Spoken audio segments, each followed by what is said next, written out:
Jérôme Cadet, le 18-20.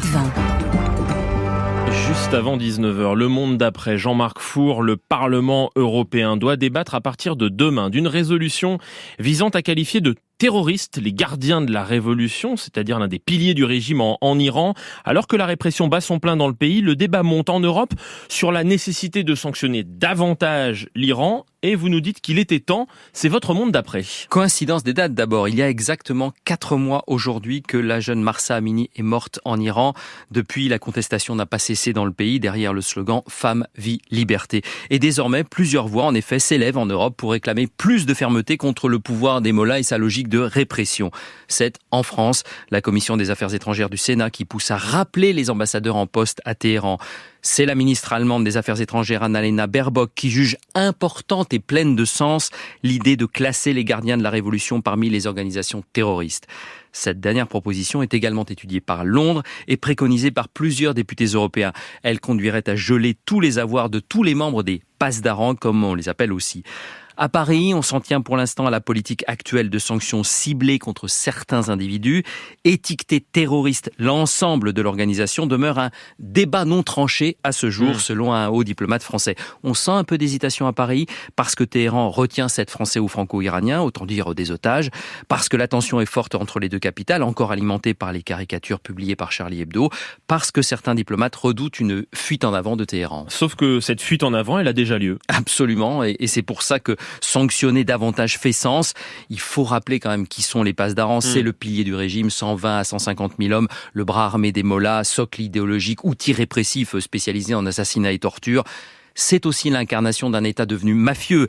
Les gardiens de la Révolution contrôlent la moitié de l'économie iranienne, l'économie officielle à travers une holding des centaines de sociétés dans le BTP, les télécommunications, les transports, l'industrie pharmaceutique et plus encore l'économie informelle via les ports et les frontières. Ils ont la haute main sur le contournement de l'embargo pétrolier et sur le trafic de drogue.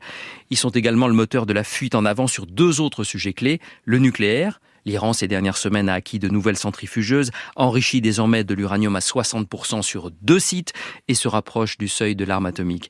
Et la livraison d'armes à la Russie, en particulier de drones Shahed, environ 500 par semaine, en pleine guerre en Ukraine.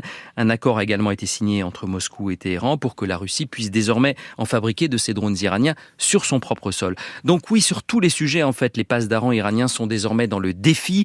Tout n'est plus qu'impasse.